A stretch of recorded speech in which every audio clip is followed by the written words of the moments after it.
Tatlong pagpipilian sa default audience settings na dapat ay naka-public ito sa Facebook. Para malawak ang marating ng video at makikita sa lahat kaya pwede ito mapanood ng audience kung gusto nila. Una, public. Ikalawa, friends. Ikatlo, custom. Pero dapat ay iset natin ito sa public. Now, kung paano ito gawin you will surely find out in this video. Iyon ay kung itutuloy mo ito na panoorin pero hindi kita pinipilit na manood ha palangga. Pero kung alam mo na kung paano ito gawin, or kung naiset mo na sa public ang default audience mo edi sibat ka na palangga. First, go to Facebook.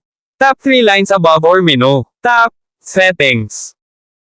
Browse paitaas, at hanapin at itap ang default audience settings. At makikita na nakaset pa ako sa custom.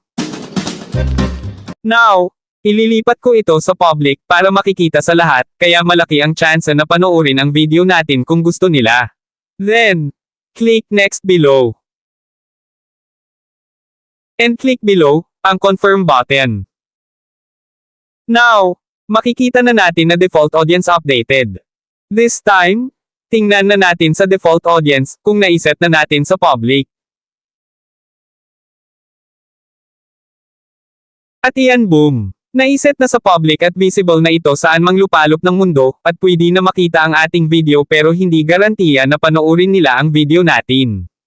Pero kung ang content mo ay entertaining like sumasayaw na sexy ang attire, lalo pa kung nakapanty lang agoy-agoy sigurado marami kang viewers.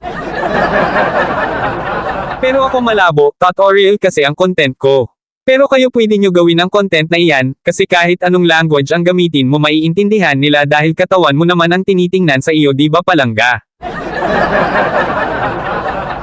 Ay nako, sige hanggang sa muli, salamat kung may natutunan ka sa video na ito, sana hindi ka makalimot na makipag-engage.